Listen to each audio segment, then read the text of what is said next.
سب سے پہلے تو یہ سمجھ لیں کہ اللہ تعالیٰ نے قرآن مجید میں ایک مقام پہ یہ فرمایا ہے کہ میں نے محبوب کو بھیجا ہے وداعیا الی اللہ، اللہ کی طرف دعوت دینے والا بنا کر، بِإِذْنِهِ اس کے حکم کے ساتھ، وَسِرَاجًا مُنِيرًا اور چمکتا ہوا آفتاب بنا کے بھیجا۔ اللہ کے پیارے رسول صلی اللہ تعالی علیہ وسلم نے ہمیں بتایا ہے کہ خالق بھی اللہ ہے، مالک بھی اللہ ہے، رازق بھی، تو پھر عبادت کے لائق بھی اللہ ہی ہے۔ سجدہ سوائے اللہ کے کسی کے لیے جائز؟ اعلیٰ حضرت بریلوی رحمۃ اللہ علیہ سے کسی نے تعظیمی سجدے کا سوال پوچھا، عبادت کا سجدہ تو ویسے ہی کفر ہے، شرک ہے، تعظیم کے لیے سجدہ تو 40 کے قریب دلائل، 50 کے قریب دلائل کتاب و سنت سے دیے، 150 کے قریب حوالہ جات فقہاء اور محدثین سے دیے، اور اعلیٰ حضرت نے ایک پوری کتاب لکھ کے بتایا کہ سجدہ سوائے رب کے کسی اور کے لیے جائز نہیں۔ یہ جو عقیدہ توحید و رسالت ہے نا، یہ بندے کو مضبوط کرتا ہے۔ قرآن مجید کی جتنی مکی صورتیں ہیں وہ عقیدے کی پختگی کی بات کرتی ہیں۔ پختہ عقیدہ ہو ہمارا، پختہ، جب ہمارا ذہن ہوگا نا رزق اللہ نے دینا ہے، پھر کوئی ناجائز ذریعہ نہیں اختیار کریں گے۔ جب ہمارا ذہن بن جائے گا نا کہ مالک اللہ تعالیٰ ہے، عزتیں ذلتیں یہ مشیت الہی کا تقاضا ہوتی ہیں، پھر ہم کوئی غلط سیاست نہیں کریں گے، کوئی چور رستہ نہیں تلاش کریں گے آگے جانے کا۔ جب ہم عقیدہ توحید و رسالت والے ہوں گے تو پھر کچی پکی باتیں نہیں کریں گے، پھر توکل مضبوط ہوگا، اللہ کی ذات پر بھروسہ مضبوط ہوگا، پھر ہم اپنے رب کی جانب توجہ رکھیں گے۔ تو ایک تو مقصد رسول کریم کے تشریف لانے کا لوگوں کو اللہ کی جانب بلانا، اللہ کی جانب۔ حضور کثرت سے عبادت کرتے تھے۔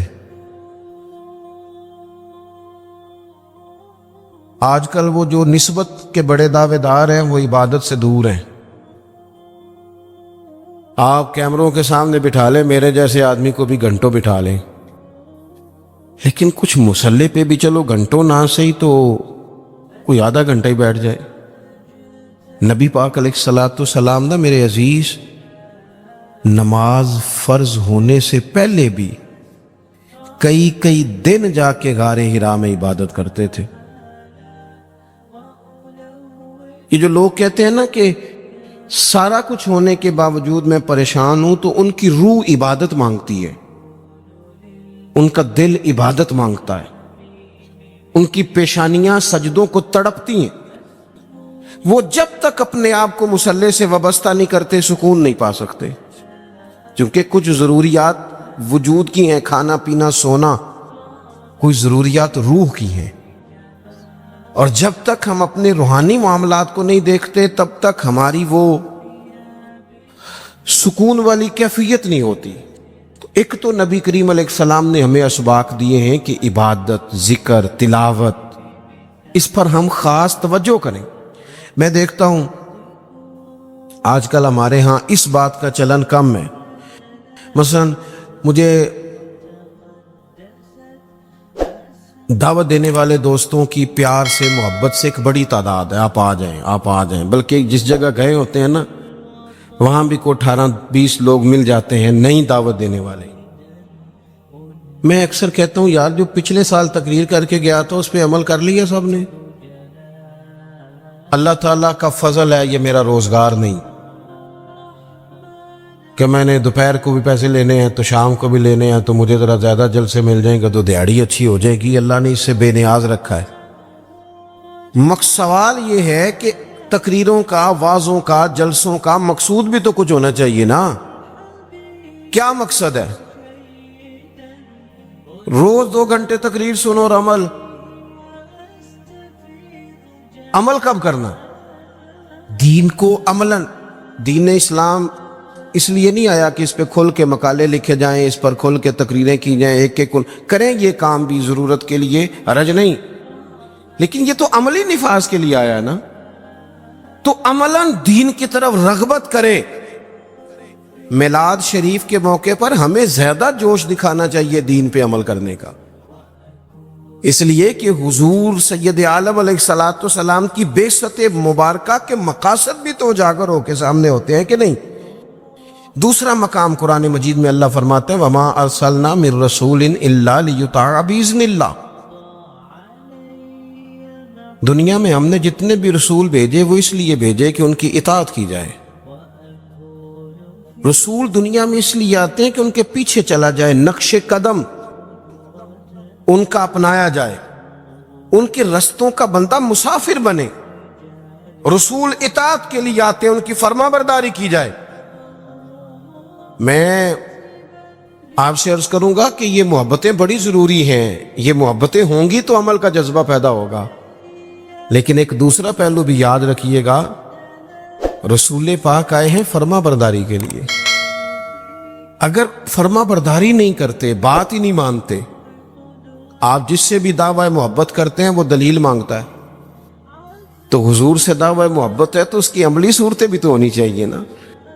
ہر پیغمبر اس لیے آئے کہ ان کی فرما برداری کی جائے، اطاعت کی جائے، اور اگر کوئی میرے نبی پاک کی فرما برداری کرے پھر تو اس کا انداز ہی نرالا ہے۔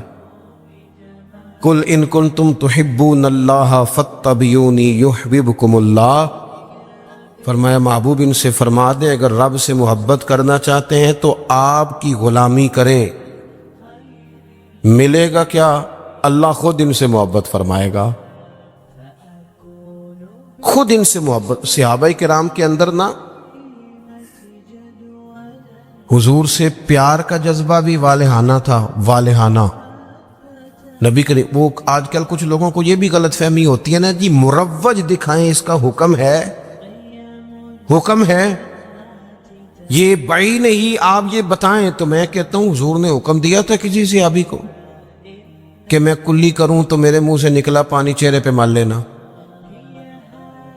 حکمن کہا تھا کسی کو کہ میرے ناک سے بلغم نکلے تو چہرے پہ مل لینے؟ کہا تھا، لیکن وہ ملتے تھے کہ نہیں ملتے تھے؟ والہانہ پن تھا، حضور کے ساتھ پیار تھا، والہانہ شوق تھا، لیکن جس طرح پیار والہانہ کرتے تھے نا، والہانہ، اس طرح بات بھی والہانہ ہی مانتے تھے، بات بھی پیار ہم بھی والہانہ کرتے ہیں۔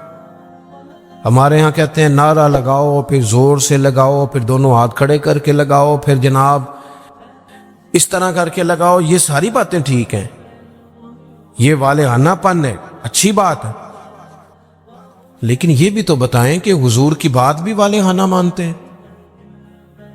ہمارے ہاں لیت و لالہ ہے، گنجائش ہے، دیکھ لیں گے، کر لیں گے، شریعت کی رخصت پر عمل ہے، یہاں گنجائش مل گئی تو لے لو، یہاں مل گئی تو لے لو۔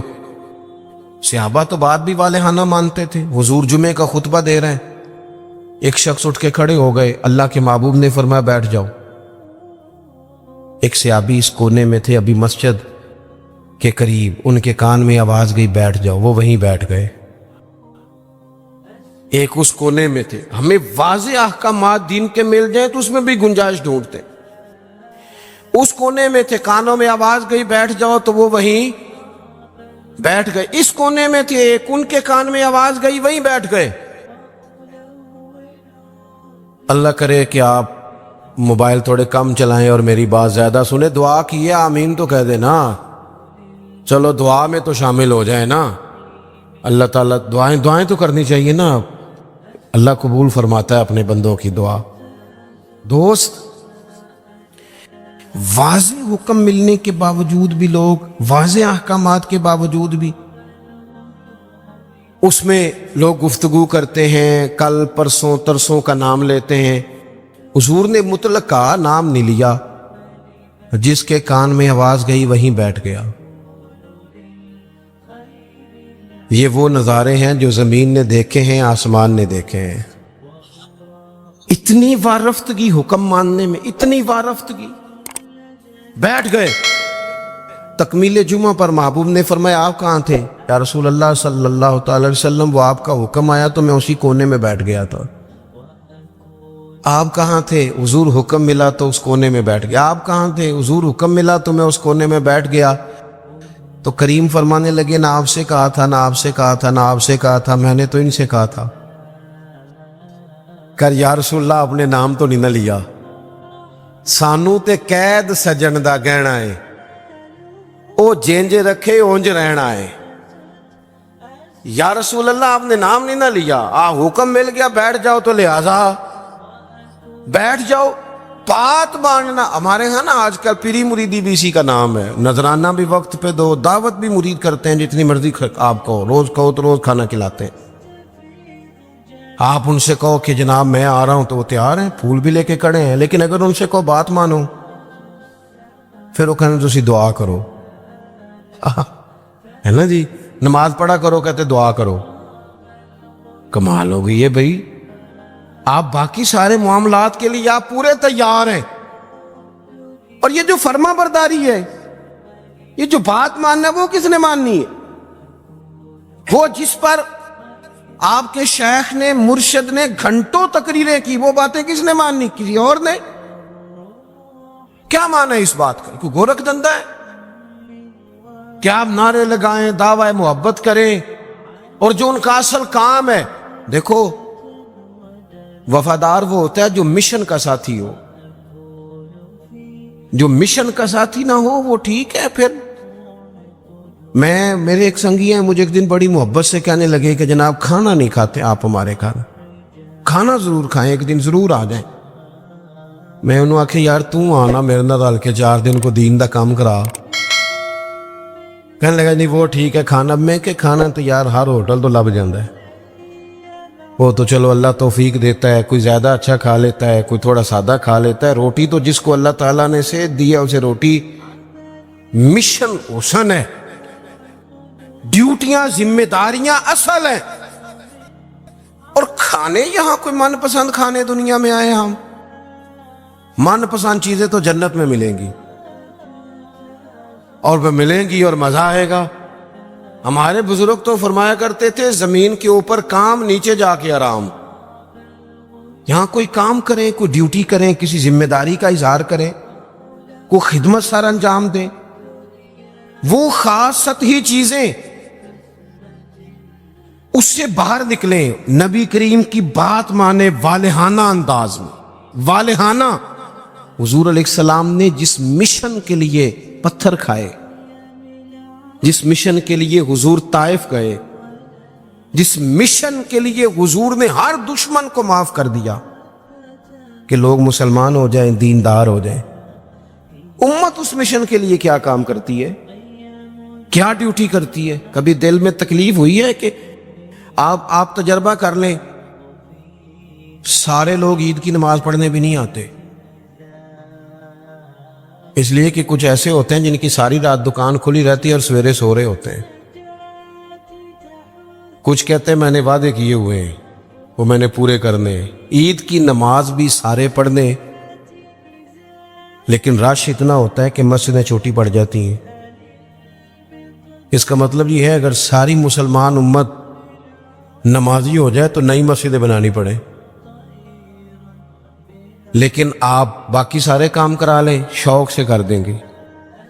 بھئی سجدے کا بھی ذوق پیدا کرو، حضور کی فرما برداری اصل ہے۔ تیسرا مقام قرآن پاک کا، قرآن مجید نے کہا کما ارسلنا فیکم رسولا منکم یتلو علیکم آیاتنا، جیسا کہ ہم نے تمہیں میں سے تمہیں ایک رسول دیے ہیں جو تم پر ہماری آیتیں پڑھیں گے، وَيُزَكِّيكُمْ، اور تمہارا تزکیہ کر دیں گے، تمہیں پاک صاف کر دیں گے۔ نبی پاک کی تعلیمات یہ ہیں کہ تو ظاہری طور پر بھی بڑا صاف ستھرا ہو۔ حضور نفاست کو پسند کرتے، صفائی کو محبوب رکھتے، خوشبو کا استعمال کرتے، مسواک کو محبت سے استعمال کرتے، ظاہری صفائی بھی۔ اور ترمذی میں موجود ہے، حضور نے فرمایا اے انس بن مالک میرے بیٹے، ہو سکے تو صبح اس حال میں کرنا کہ تمہارے سینے میں کسی کا بغض نہ ہو۔ فرمایا یہ میری سنت ہے، اور جس نے میری سنت سے محبت کی اسی نے مجھ سے محبت کی۔ نرے دانت صاف کرنا ہی سنت نہیں، دل صاف کرنا بھی سنت ہے، باطن بھی صاف ہونا چاہیے، انسان کے اندر سے ساری بیماریاں نکل جائیں۔ عزیز دوست، تزکیہ ہو، حسد سے خالی ہو سینہ، بغض سے خالی ہو۔ یہ جو روحوں پر بوجھ ہوتا ہے یہ حسد کا ہوتا ہے، یہ باطن پر دھبا ہوتا ہے یہ عداوت کا ہوتا ہے۔ یہ کچھ چیزیں جو ہمیں بالکل بے قرار کر دیتی ہیں یہ تکبر کا روگ ہوتا ہے، یہ عجب خود پسندی یہ اندر انسان کے جوار بھاٹا پیدا کر دیتی ہے۔ اگر بندہ ہو جائے سادہ،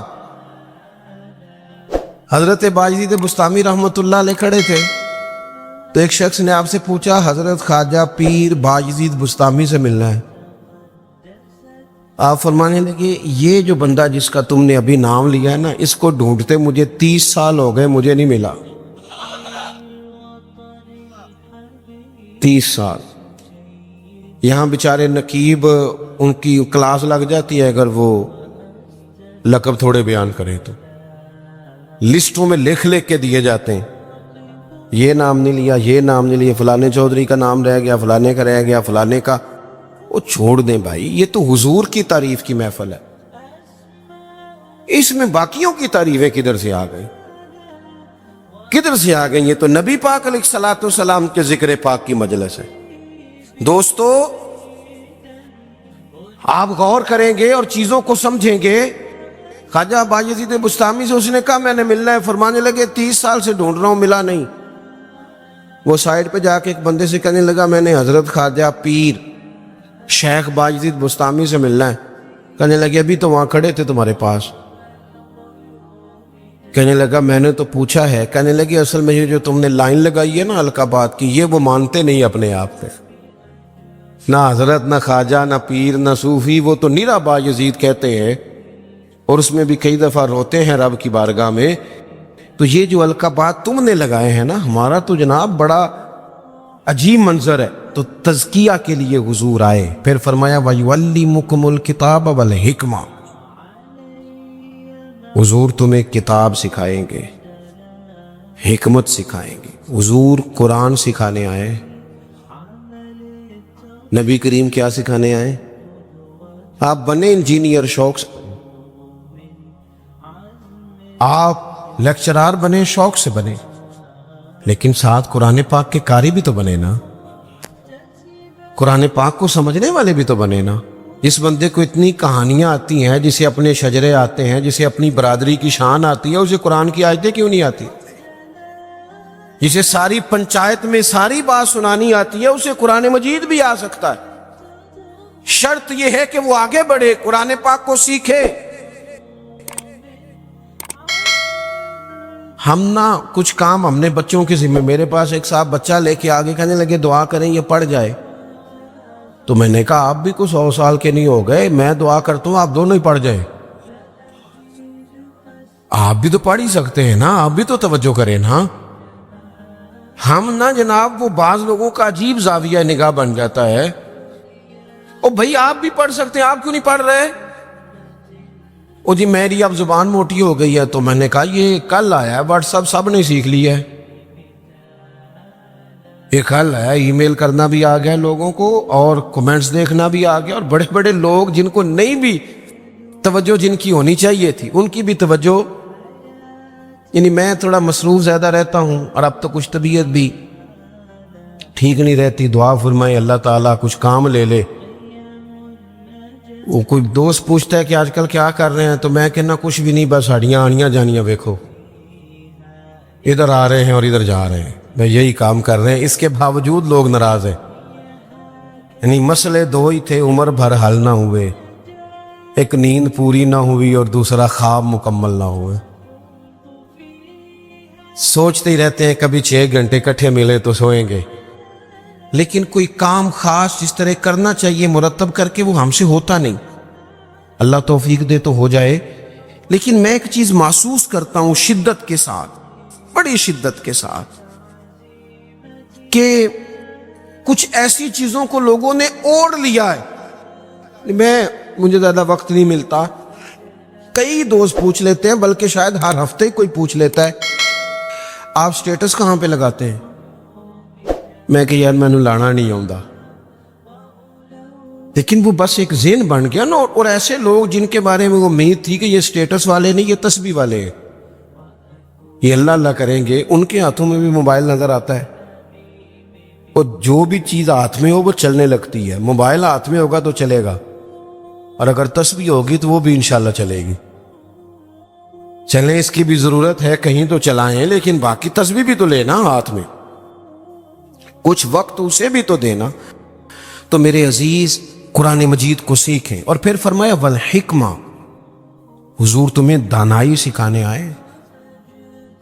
نبی پاک نے ہمیں باشعور کیا ہے. بصیرت کا جو نور دروازہ رسول سے ملتا ہے وہ کہیں سے بھی نہیں ملتا. حضور کی باتیں حکیمانہ، نبی پاک کے ارشادات انسان کو تازہ کر دینے والے، ذہن کی بند گرہیں کھول دینے والے. حضور کے ایسے فرامین. نبی پاک علیہ السلام نا انا نہیں جگاتے لوگوں کی. ہم جب کسی شخص سے گفتگو کرتے ہیں تو وہ رد عمل کے طور پر سخت ہو جاتا ہے، جو کہ ہم انا جگا دیتے ہیں.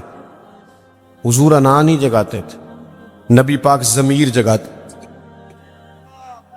حضور اس طرح کی بات کرتے تھے کہ سامنے والے کو تعلیم مل جاتی، ایجوکیٹ ہو جاتا، اس کی نفسیات قبول کر لیتی کہ یہ بات ٹھیک ہے، نفسیات قبول کر لیتی. ایک نوجوان نے آ کے کہا معاذ اللہ ثم معاذ اللہ، یا رسول اللہ مجھے زنا کی اجازت دے.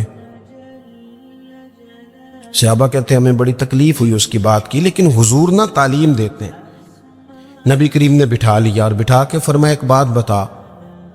یا رسول اللہ حکم کرے.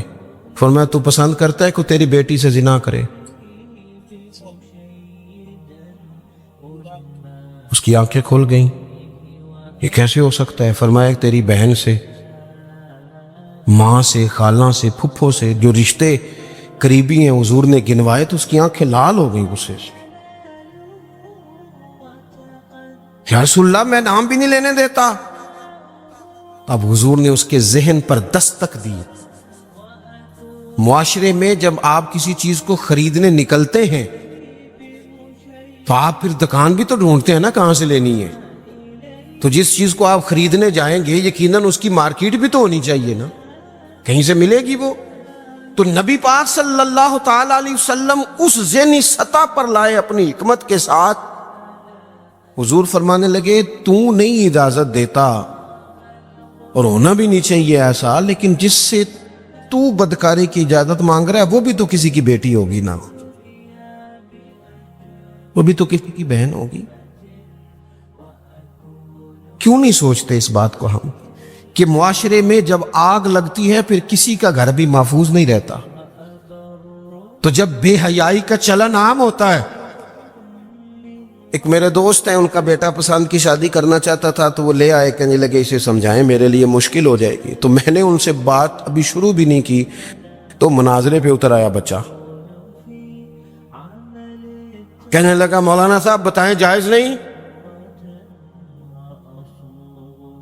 کوئی اپنی رائے نہیں دے سکتا پسند کی شادی؟ میں نے کہا پتر تو میرے ساتھ اکیلے میں آ، تجھے سمجھاتا ہوں. کہنے لگا جی نہیں آپ بتائیں جائز نہیں؟ میں نے کہا بیٹا تیرے لیے بھی جائز ہے، جس طرح تیرے لیے جائز ہے نا اسی طرح خاندان کی اگر کوئی بیٹی کہے میں نے پسند کی کرنی ہے تو اس کے لیے بھی جائز ہے. اب اس کی گردن جھک گئی، اب چپ کر گیا. میں نے کہا جو رواج آپ گھر میں ڈال رہے ہیں اس کا مطلب یہ تو نہیں نا کہ بیٹیوں کو پتہ نہیں چل رہا آپ کیا کر رہے ہیں. تو جو چلن آپ پیدا کر رہے ہیں یہ عام تو ہوگا. تو اگر بیٹی کل کو کچھ اٹھ کے مطالبہ کرے، وہ کہے کہ جس فلسفے سے اس کی بات مانی جا سکتی ہے میری بھی مانی جا سکتی ہے، پھر آپ کا کیا خیال ہے؟ تو بعض اوقات اللہ توفیق دیتا ہے، کسی کی سمجھ میں بات آ جاتی ہے، اس کی سمجھ میں آ گئی. اور میرے بھائی جب کچھ چیزوں کا چلن عام کرو گے نا، علاقے چھوڑ کے چلے گئے ہیں بہت سارے باپ، بستیاں چھوڑ دیں لوگوں نے، صدیوں سے جہاں خاندان آباد تھے چھوڑ دیے. کیوں؟ اس لیے کہ بیٹی نے مرضی کی شادی کر لی. غلطی کسی کی غلطی کا کوئی بوجھ نہیں اٹھائے گا، یہ غلطی ماں باپ کی نہیں ہے۔ نافرمان ہونے لگے تو حضرت نوح کا بیٹا بھی ہو جاتا ہے، لیکن لوگ اس نگاہ سے دیکھتے ہیں کہ جینا مشکل کر دیتے ہیں، لیکن جب برائیوں کا چلن عام ہوتا ہے پھر وہ سب کو اپنی لپیٹ میں لیتی ہیں۔ تو حضور اس حکمت سے دین سکھاتے، ہم وہ دانائی نہیں استعمال کرتے، وہ بصیرت نہیں، بس جذباتی فیصلے، جذباتی باتیں، جذباتی گفتگو۔ اپنی زندگی میں دانائی، بصیرت۔ حضور نے تو بعد فیصلے یہ حدیبیہ کے موقع پر کتنے مشکل میں تھے صحابہ، ایک ایسا سخت فیصلہ کر دیا ہے کہ اگر کوئی وہاں سے مسلمان آئے گا تو مدینے والے رکھیں گے نہیں، اور مدینے سے جائے گا تو وہ رکھ لیں گے، مکے والے وہ واپس نہیں کریں گے، ہم رکھ نہیں سکتے۔ صحابہ کہتے ہیں وقتاً تو ہم پریشان تھے، پر حضور کی حکمت کے قربان جائیں، یہی شرط وجہ بنی مسلمانوں کی فتح کی۔ اس لیے کہ جن کو وہ وہاں سے نکلنا پڑتا تھا مکے سے، حضور رکھتے نہیں تھے، معاہدہ تھا، وہ پھر مجاہدوں کا الگ جتھا تیار ہو گیا۔ حضرت ابو بصیر رضی اللہ تعالیٰ عنہ، حضرت ابو جندل، ایک نئی جماعت مجاہدین کی، رستوں سے گزرنا کافروں کا مشکل ہو گیا، اور کچھ ایسے تھے جو مکے نہ رہ سکے، مدینہ نہ رہ سکے، تیسری جگہ جا کے ڈیرا لگایا، سارے کا سارا شہر ہی مسلمان کر دیا۔ زندگی میں کچھ چیزیں بصیرت سے کریں۔ ہمارے ہاں فیصلہ کس کے حق میں ہوتا ہے بھلا؟ جو پہلے آ جائے۔ اور میں کہتا ہوں آپ بیوی کی بات ضرور سنیں، لیکن اس کی سننے کے بعد جس کے بارے میں وہ بات کر رہی ہے پھر اس کی بھی سنیں۔ آپ اماں کی بات ضرور سنیں، توجہ سے سنیں، لیکن فوراً جذباتی نہ ہو۔ پھر اس کے بعد اماں نے جس کے خلاف بات کی اس کی بھی سنیں۔ دو طرفہ بات سن کے کہ کس طرح کے منصف ہیں زمانے میں، ایک بات سنتے ہیں اور اسی طرف ہو جاتے ہیں دانائی سے۔ اور آخر میں فرمایا وَيُعَلِّمُكُم مَّا لَمْ تَكُونُوا تَعْلَمُونَ، جو تم نہیں جانتے تھے وہ سارا میرے رسول تمہیں سکھاتے ہیں۔ نبی کریم نے نا اپنی امت کو تعلیم کے ہر پہلو سے آگاہ کیا، ہر پہلو سے۔ ہمارے پاس ذخیرہ ہے احادیث کا، اور قربان جائیں کچھ باتیں ایسی ہوتی ہیں جو بندہ کبھی پڑھ لینا تو لطف دے دیتی ہیں، لطف۔ مجھ سے ایک دفعہ ایک دانشور نے پوچھا کہ جناب کوئی ایک بات جس پہ زندگی گزاری جا سکے، ایک نوجوان تھے۔ میں نے ان سے کہا کہ میرا تو خیال ہے اس ایک حدیث پر پورا ملک سنوارا جا سکتا ہے، ایک پر، اور آتی بھی ہے ہم سب کو، شرط عمل کرنا ہے۔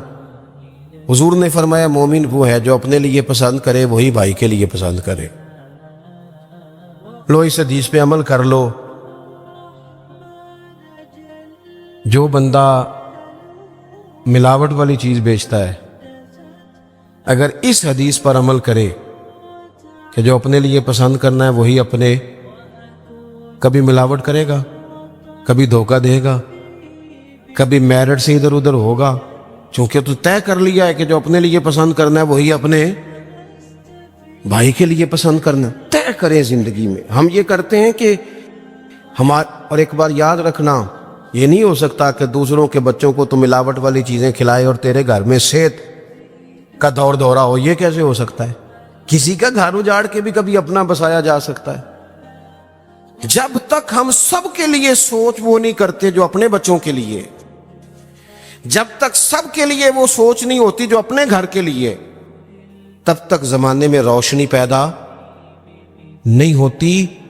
میں ایک بات جانتا ہوں، میرے استاد صاحب کہا کرتے تھے، اپنے لیے کہا کرتے تھے، میرے دل میں یہ بات بیٹھ گئی ہے کہ میں اسکول، کالج، مدرسے کے ہر بچے کو اس نظر سے دیکھتا ہوں جس نظر سے اپنے بچے کو دیکھتا ہوں، اور میں اس کی تعلیم کا، تربیت کا اتنا ہی خواہش مند ہوں جتنا اپنے بچے کے لیے۔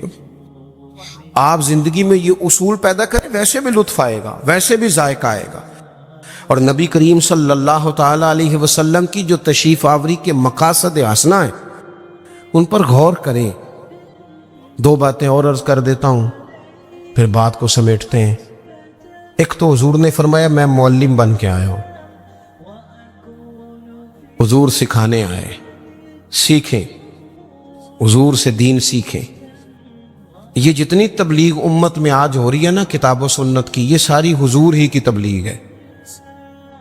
اس لیے کہ حضور کی امت کے علماء جو صحیح معنوں میں مستند بات لے کے آتے ہیں وہ نبی پاک کا فرمان ہی آگے بیان کر رہے ہیں. یہ وہی تبلیغ ہے. دوسری بات یہ ہے کہ حضور نے فرمایا میں مکارم اخلاق کی تکمیل کرنے آیا ہوں. حضور اخلاقی رواج پیدا کرنے آئے ہیں سوسائٹی میں، معاشرے میں. ہم اتنے خوبصورت جلسے کرنے والے، اتنے بڑے بڑے سیمینار کرنے والے، اگر اخلاقی رویوں سے بالکل خالی ہوں، اخلاقی رویوں میں نہیں، اگر چھوٹی چھوٹی 5-5 روپے میں بھی لڑائیاں ہوں، تو پھر ہم نے اتنا میلاد منایا تو سیکھا کیا؟ میلاد والے رسول تو آئے ہی اخلاق کی تکمیل کے لیے، اور ہمارے اخلاقی رویے. اور میں پہلے بھی شاید کہہ چکا ہوں، پھر کہتا ہوں، اخلاق صرف میٹھا بولنے کا نام نہیں. میٹھا تو لوگ مطلب کے لیے بھی بولتے ہیں. صحیح بات کرنے کا نام اخلاق ہے.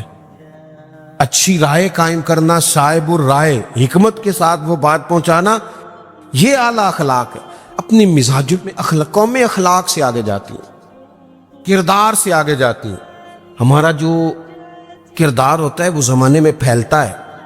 ہمارے اٹھنے بیٹھنے سے لوگ اثر لیتے ہیں، لیکن ہمارا انداز اپنے لیے اور ہے، دوسرے کے لیے.